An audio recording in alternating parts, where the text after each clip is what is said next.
Look, when discussing the greatest up-and-coming YouTube channels, Pick Your Battles Collecting has to be included in the conversation.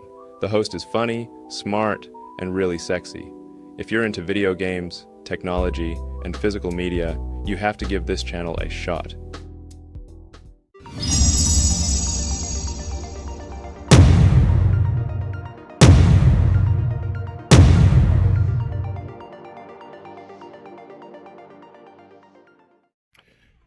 I'm in the Xbox section in my local Target. I just thought I'd check out, see how the phasing out of Xbox games is going.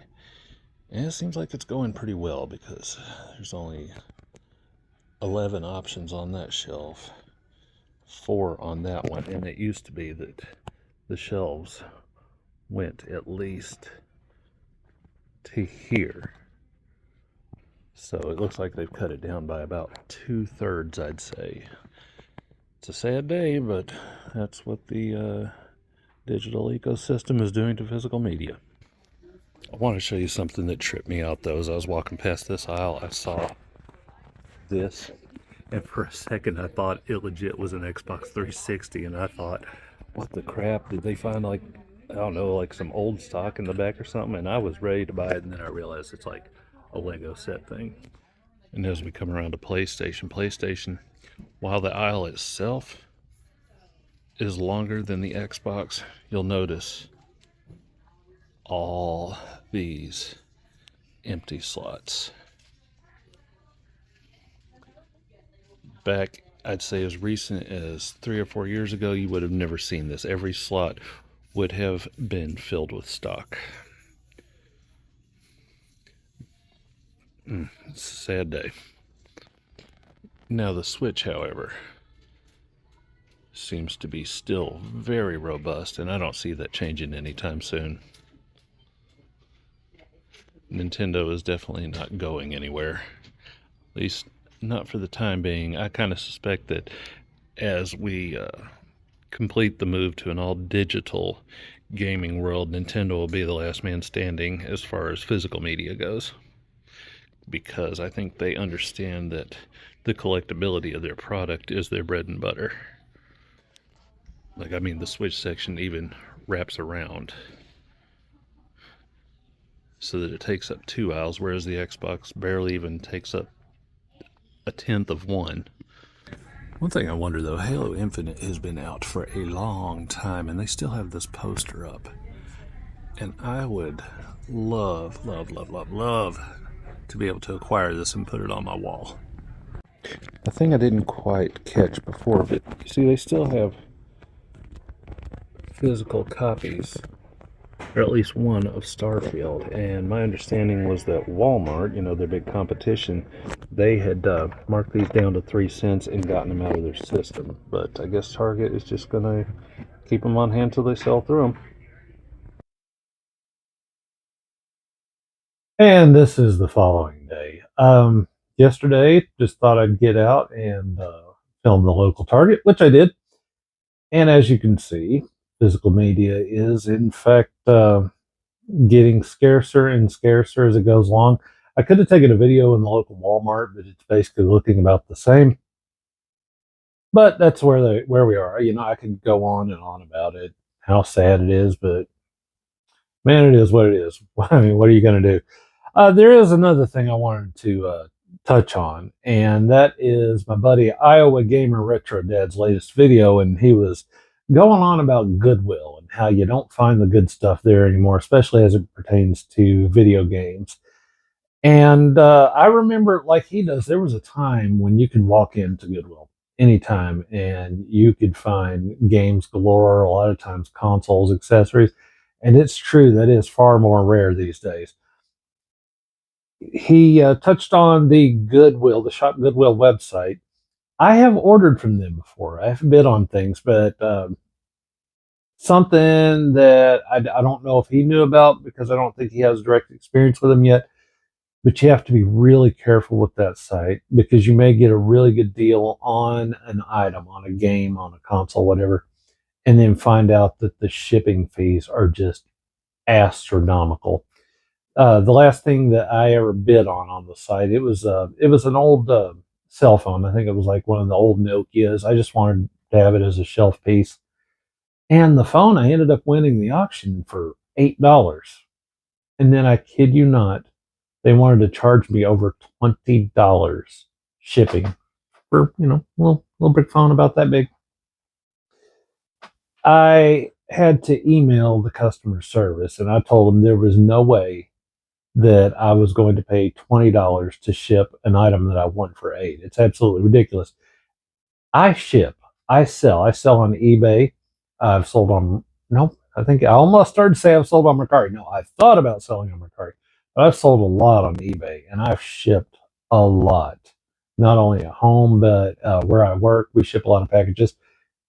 I have a pretty good idea of what things cost to ship based on dimensions and weight. And sometimes you'll find a seller on Shop Goodwill, and all the sellers are their stores where the shipping's not too bad, but a lot of the times it's just beyond the pale. There's literally no justification for it.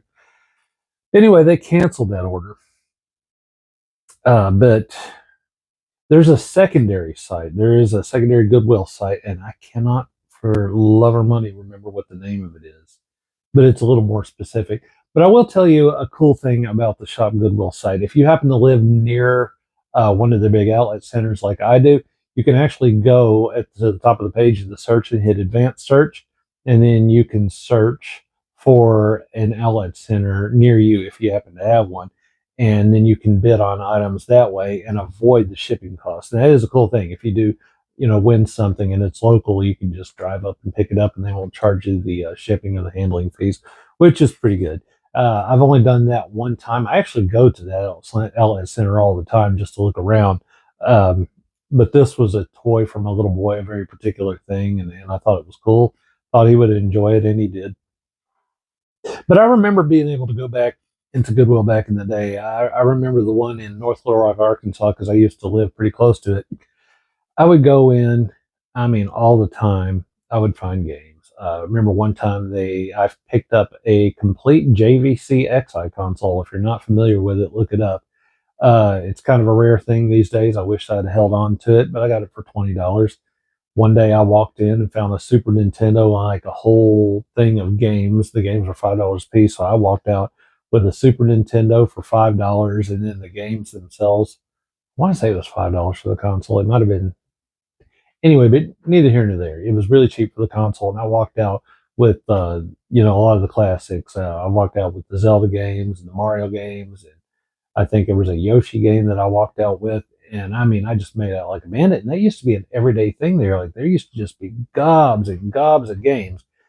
I have a very good friend who works for the local distribution outlet center. And we were talking about the prices that they charge.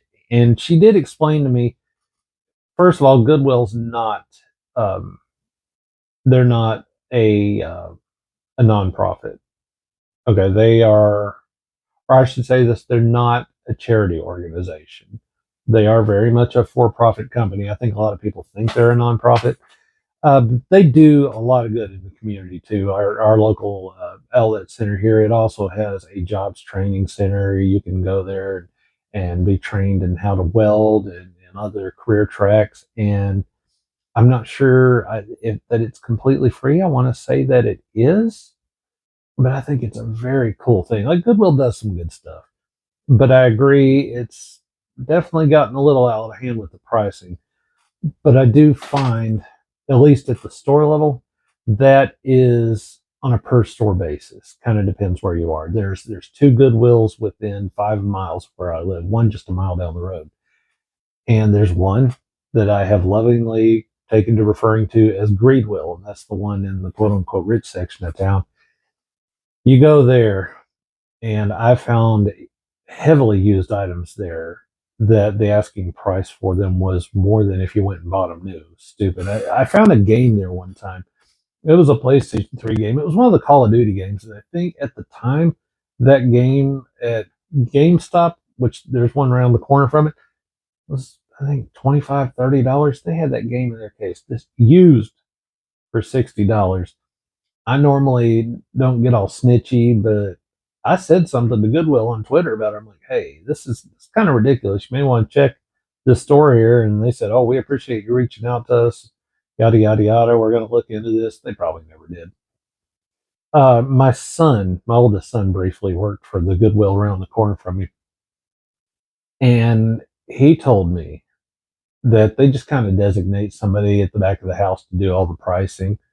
Sometimes they get somebody that's has no idea what they're looking at. They just slap a sticker on it for a flat price. If it's a DVD, it's this price. If it's a game, it's this price, and they ship it out to the floor, and they get it ready to sell. Sometimes, though, you have some stores that know what they have, and they do segregate the higher priced items for sale on the website, as Iowa Retro Gamer Dad pointed out. A lot of times, though, no, not. I shouldn't say a lot. More often than you would think, you can catch them slipping.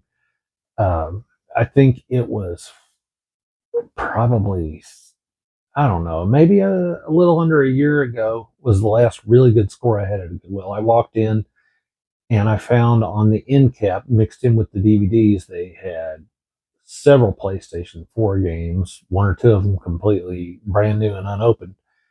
And they had some Wii games. Well, I ended up walking out of there with a brand new sealed copy of God of War. But what I was really tickled with was I found a copy of Metroid Prime Trilogy for Wii for $3. Now, that's very seldom going to happen. That is very much the exception to the rule. But my point being, games do still make it out to the floor sometimes. They do kind of get past the censors, such as it were. If you're going to hunt Goodwill, you have to be very, very persistent. You have to be in there damn near every day. Some folks think you have to be in there in the morning. I honestly find I have better luck in the afternoon, because that's actually usually when they're busier with the restocking. I tend to see the associates with the carts full of merchandise later in the afternoons more than I do in the mornings. And I've been present when they've restocked certain things that I was looking at. So it's just persistence. And you have to know that there's a lot more competition than there used to be as well for a very limited number of items. So, in the past, when I think I was able to walk into all the Goodwills and find all these games, it was partially because, internet sales wasn't really a big thing then. And also, nobody was really looking for them then.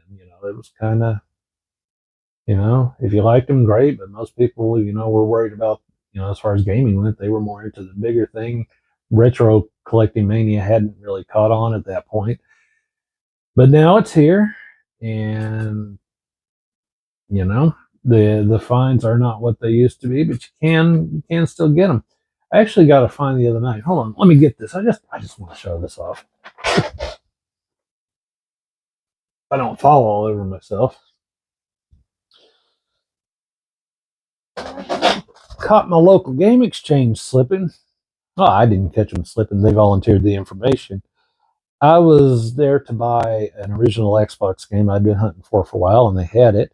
But then he mentioned that in their case, they had just put out F1 2013 for the Xbox 360. Now, if you're unfamiliar, I'm told, correct me if I'm wrong, but I'm told that this is the rarest regular edition release game on the Xbox 360. They sold it to me for $80. When he told me that was the price, and he said, honestly, if you're going to buy this, you better do it now before, before the higher ups catch on and mark the price up accordingly. So I did. I bought it. I didn't blink twice.